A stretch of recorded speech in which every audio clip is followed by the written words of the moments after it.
Welcome to my channel दोस्तों। आज इस वीडियो में हम बात करेंगे how to become a pharmacist in Qatar. अगर कतर में हमें एज ए फार्मासिस्ट वर्क करना है तो इसके लिए क्या रिक्वायरमेंट है, इसकी एलिजिबिलिटी क्या है, इसके लिए कौन कौन से डॉक्यूमेंट लगते हैं, हमारा जो डॉक्यूमेंट है उसका वेरिफिकेशन या उसका वैल्यूएशन हम PSV से कैसे कराएं, फिर हम कैसे इसको अप्लाई करते हैं, वहां का जो फॉर्म होता है उसको फिलअप कैसे करते हैं, कितना ड्यूरेशन लगता है इन चीजों के लिए, कितना वक्त दरकार होता है, क्वालिफिकेशन एग्जाम के लिए हम कैसे अप्लाई करें, उसके लिए मिनिमम पास होने के लिए कितने मार्क्स लगते हैं, उसका सिलेबस क्या है, कंटेंट क्या होता है, कितने दिन के बाद उसका रिजल्ट आता है, उस एग्जाम को कंडक्ट कैसे करें, अपने सेंटर को कैसे चूज करें, इन तमाम चीजों पे हम आज विस्तार से बात करेंगे। उसकी फीस, मिनिमम फीस कितनी है, इन तमाम चीजों पे बात करेंगे। तो दोस्तों, इस सबसे पहले वीडियो स्टार्ट करने से पहले मैं आपसे रिक्वेस्ट करूंगा कि अगर आप हमारे चैनल पे नए हो तो प्लीज सब्सक्राइब करिए ताकि हमारे नए आने वाले वीडियो आपको आसानी से मिलता रहे। एज ए फार्मासिस्ट कतर के अंदर अगर हम अपने आप को एक फार्मासिस्ट के रूप में देखना चाहते हैं तो सबसे पहला स्टेप जो आता है वो एलिजिबिलिटी रिक्वायरमेंट एंड डॉक्यूमेंटेशन। ये सबसे पहला चीज। तो इस पे क्या है, तो सबसे पहले हमको एक वैलिड पासपोर्ट चाहिए। वैलिड पासपोर्ट होने के बाद हमारे पास एक CV, हमारा बायोडाटा होना चाहिए, वो भी जो कतर की वेबसाइट पे एक फॉर्मेट दिया हुआ है उसके मुताबिक। उसके अंदर हमारा क्वालिफिकेशन डिटेल और हमारा प्रोफेशनल डिटेल्स दोनों पूरी तरह से फिलअप करने के बाद, उसके बाद हमारे 3 फोटोज चाहिए हमें।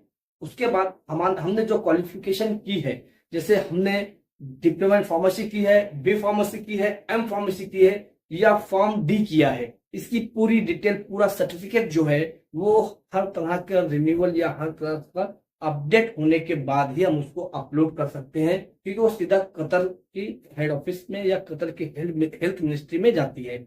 उसके बाद हमको वहां अपलोड करना है हमारा जो भी होम कंट्री है, जिस भी कंट्री से हमने क्वालिफिकेशन पूरी की है, वहां पे जो हमारा लाइसेंस है, उस कंट्री ने या उस स्टेट ने जो हमें लाइसेंस दिया है एज ए फार्मासिस्ट, वो लाइसेंस को आपको अपलोड करना है। जो भी वैलिडिटी है वो अगर एक्सपायर है तो उसको रिन्यूअल कराए, वो वैलिड डेट के अंदर होना चाहिए, उसको अपलोड करना है हमें कतर की हेल्थ मिनिस्ट्री में। उसके बाद गुड स्टैंडिंग सर्टिफिकेट हमें चाहिए वहां पर सबमिट करने के लिए, जिसका ड्यूरेशन 3 मंथ से पुराना नहीं होना चाहिए। या अगर 3 महीना से पुराना है तो ये एलिजिबल नहीं है, ये डॉक्यूमेंट कैंसिल हो जाएगा। ये रिसेंटली चाहिए, 3 महीने से ज्यादा ओल्ड ना हो, पुराना ना हो। तो ये गुड स्टैंडिंग सर्टिफिकेट जरूरी है वहां पे सबमिट करना एज ए फार्मासिस्ट की जॉब के लिए। उसके बाद आपकी क्वालिफिकेशन होने के बाद कम से कम एकदम मिनिमम 2 से 3 ईयर, 2 से 3 साल का आपके पास एक्सपीरियंस सर्टिफिकेट होना चाहिए, वो भी अपनी फील्ड में, अपनी प्रोफेशन में ही आपका 2 से 3 साल का एक्सपीरियंस सर्टिफिकेट होना चाहिए। ये सारे डॉक्यूमेंटेशन के वर्क होने के बाद आप वहां पे अपनी फीस सबमिट करेंगे। फीस सबमिट होने के बाद अगर किसी किस्म का कोई एरर नहीं आता, कोई प्रॉब्लम नहीं आता, वहां से सारी चीजें क्लियर होती है। सारी चीजें क्लियर होने के बाद वहां से आपको एक ID दी जाती है। उसी ID की बेस पर आपको वहां का जो क्वालिफाई एग्जाम है, जिसे या फिर कह लीजिए Prometric exam of Qatar, तो जो प्रो मैट्रिक एग्जाम होता है, जो क्वालिफिकेशन एग्जाम होता है, उसके लिए आप अप्लाई कर सकते हो, वहां से डेट ले सकते हो, अपने सेंटर को चूज कर सकते हो। इन तमाम चीजों को वो ID मिलने के बाद ही आप कर सकते हो। उसके बाद जो आपने डॉक्यूमेंट वहां पे सेंड किया है उसको वो लोग पूरा चेक करते हैं, पूरी डिटेल लेते हैं और उसमें आपका एक्सपीरियंस देखते हैं। ये भी देखते हैं कि आप किस फील्ड में कितना एक्सपीरियंस लिए हो। फीस जमा करने के बाद आपको ID मिल गई। ID मिलने के बाद आपको जो डॉक्यूमेंट आपने सबमिट किया, उन तमाम डॉक्यूमेंट को जो लोग वेरिफिकेशन करते हैं, इस चीज में उनको तकरीबन 6 वीक का टाइम लगता है, 6 हफ्ते का टाइम लगता है। वो 6 हफ्ते में आप अपने ID के जरिए उसको ट्रैक कर सकते हैं कि प्रोसेस कहां तक पहुंचा है, लेकिन मिनिमम 6 हफ्ते का टाइम में लगता है। आपको ID मिल गई, आप एग्जाम के लिए क्वालिफाई हो गए। आप एग्जाम के लिए एग्जाम को बैठने के लिए, अटेंड करने के लिए आपके पास ID हो गई। अब ID हो गई, आपने एग्जाम के लिए अप्लाई किया। अप्लाई करने के बाद जो हमारे कंट्रीज में सेंटर्स है उसे आपको चूज करना है, जैसे कि मुंबई, दिल्ली, चेन्नई और ऐसे 1-2 सेंटर और हैं। उनमें से जो भी आपको करीब पड़ता है आप उसको सिलेक्ट कर लीजिए और वहां पे एग्जाम की डेट लेके एग्जाम दे सकते हो यहाँ पर बैठ के, इंडिया में अपनी होम कंट्री में बैठ के आप कतर में एज ए फार्मासिस्ट के लिए जो एग्जाम होता है उस एग्जाम को आप दे सकते हो और यहाँ से पास आउट होके एज ए फार्मासिस्ट आप कतर में फार्मेसी जॉब कर सकते हो। तो आपने सेंटर जब ले लिया, जैसे आप फॉर एग्जांपल आपने मुंबई को चूज किया, अब मुंबई में जाके जो भी डेट आपको वहां से की काउंसिल देगी, कतर की काउंसिल जो भी डेट आपको देगी, तो आप वो मुंबई में एग्जाम सेंटर पे जाके एग्जाम देना है, जो 3.5 घंटे का होता है। एग्जाम 3.5 घंटे का होता है, 150 मार्क्स के एग्जाम होते हैं, जिसमें से मिनिमम आपको 60 नंबर लेने होते हैं। अगर 60 नंबर आप 60% मार्क्स से कम लाते हो तो आप अनक्वालिफाइड हो जाओगे। एज ए फार्मासिस्ट आप वहां वर्क नहीं कर सकते। अगर एज ए फार्मासिस्ट वर्क करना है तो आपको वो एग्जाम 60% 60% से पास करना है, तो ही आप वहां के लिए एलिजिबल होगे, एज ए फार्मासिस्ट जॉब के लिए एलिजिबल होगे।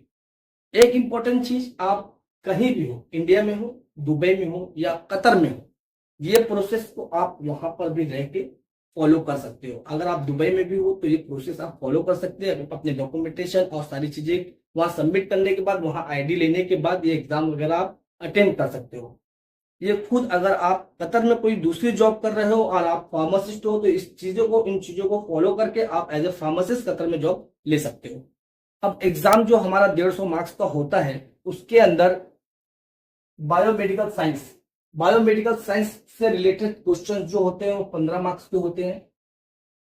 ये 15 मार्क्स के क्वेश्चन आते हैं। उसके बाद बहुत ज्यादा नंबर के जो सब्जेक्ट होता है जो हमें सिलेबस में हमारे है कतर के लिए, तो वो फार्मास्यूटिकल साइंस जो है वो 53 मार्क्स का है। 53 सबसे ज्यादा नंबर का जो है फार्मास्यूटिकल साइंस से ही क्वेश्चन आते हैं कतर के एग्जाम के लिए। कतर में एज ए फार्मासिस्ट जो है एग्जाम दोगे, उसके अंदर बायोमेडिकल साइंस के 15 मार्क्स के क्वेश्चन रहेंगे, 15 मार्क्स के क्वेश्चन, फार्मास्यूटिकल साइंस के 53 नंबर के मार्क्स होंगे।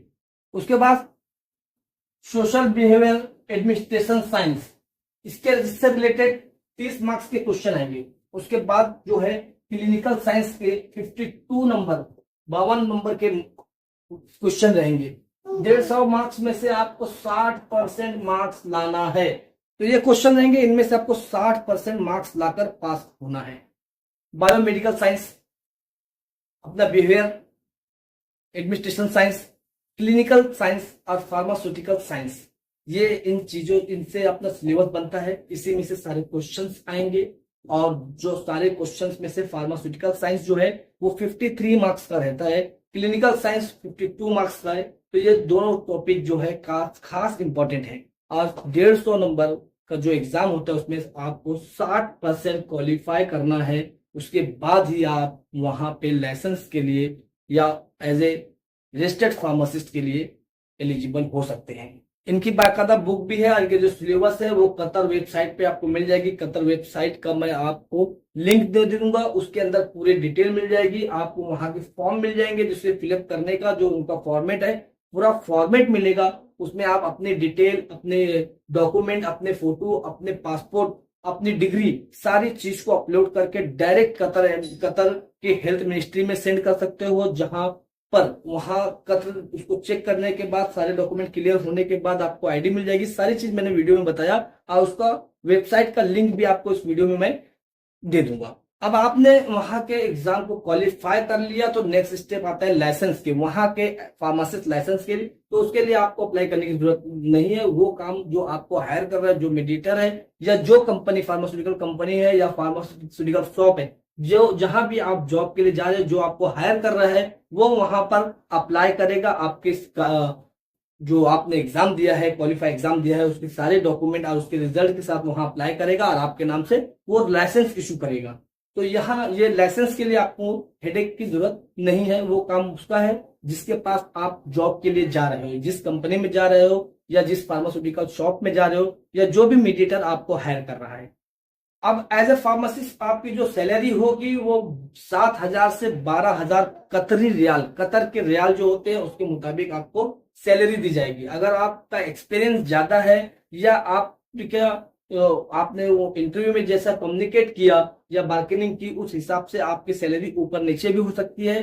कतर में जब आपका एक्सपीरियंस बढ़ जाता है तो आपकी सैलरी भी बढ़ा दी जाती है, लेकिन इन एवरेज एक फ्रेशर या एज ए फार्मासिस्ट अगर नया बंदा वहां जाता है, सारे एग्जाम फॉलो करने के बाद, सारे रूल फॉलो करने के बाद, एग्जाम क्वालिफाई होने के बाद वहां जाता है तो मिनिमम उसे 7,000 कतरी रियाल से 12,000 कतरी रियाल तक दिया जाता है। अब ये आप कन्वर्ट कर दीजिए इंडियन रुपीस में कितने होते हैं। अब ये कुछ इम्पोर्टेंट वेबसाइट है जो मैं आपको बता रहा हूँ, इस इनमें से किसी भी एक वेबसाइट को आप यूज कर सकते हो और अप्लाई कर सकते हो कतर में एज ए फार्मासिस्ट जॉब के लिए। जो मैंने प्रोसेस बताया वही प्रोसेस रहेगा, वही डॉक्यूमेंटेशन रहेगा, वही तरीका रहेगा। तो thank you so much for watching my video. Thank you very much.